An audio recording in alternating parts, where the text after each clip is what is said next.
Hey, what's up guys? It's Con with RideShare Tips. So in today's video, I'm gonna go over the 7 apps every Uber and Lyft driver must have. As drivers, there's some apps on the market out there that are gonna make your job a little bit easier, less stressful, and save you some money. So the first app that every driver must have is, obviously this one goes without saying, the Lyft and the Uber driver app.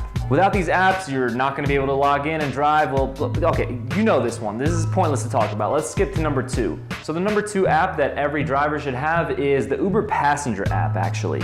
There's gonna be days out there on the road where you're gonna notice that you're not getting a lot of requests. It's at this time where I like to pull up the passenger app and see how many drivers are in the same location that I'm at. So I'll have the passenger app and the driver app up at the same time, and this will allow me to relocate where there's not a lot of drivers, and this is going to increase my chances of getting a request. So the third app that every driver should have, well, kind of third and fourth one, this is gonna be Waze and Google Maps.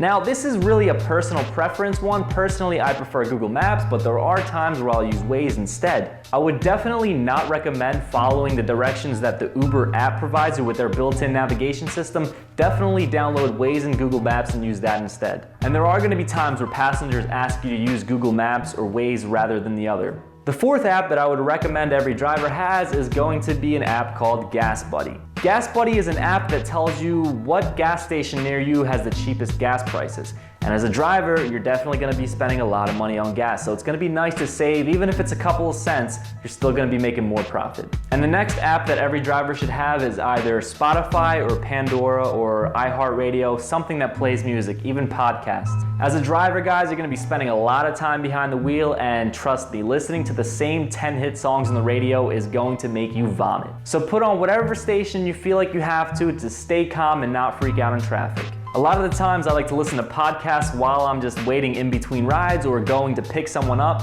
but when a passenger gets in the car, I tend to not play podcasts, I'll put on music instead. Now the next app that I want to talk to you guys about is an app called InRich's Traffic app. It shows real-time traffic in whatever city you're driving in. Now Uber actually used to have this feature before they updated their app. I guess it discouraged drivers to go out there and drive when they saw all the red on the maps. Just another sneaky way to get drivers on the road for Uber. So that's why I downloaded this app, and it's great. Before I go and drive, I'll open it up, I'll see where the traffic is, I'll know what roads to avoid. Uber, please bring that feature back to your app. Now the last app that I want to talk to you guys about is an app called Secret Video Recorder. This app is actually pretty cool. I haven't used it much because luckily I didn't have any situations where I had to. It's basically a spy cam. It's like a hidden dashboard cam in your phone. So it records videos while you can either have your phone screen locked or have another app running. You can have the navigation running or just the Uber app up. It's gonna be recording videos in the background, and passengers not even gonna know that they're being recorded. So if they get into the car and they look a little sketchy or something about them is off, you can start recording them, and if something bad happens, they're gonna be caught on camera and they won't even know it. So definitely check that one out, guys. Have it in your phone as a backup plan, because you never know when you're gonna need it. Hopefully you won't though. So those are my top 7 apps that every Uber and Lyft driver should have. Guys, comment down below. Let me know if I missed one or if you wanna add one onto the list. All right, guys, that's gonna do it for me today. Thank you for watching. If you're not already subscribed, please do so, and I'll see you out there on the road. Drive safe, guys.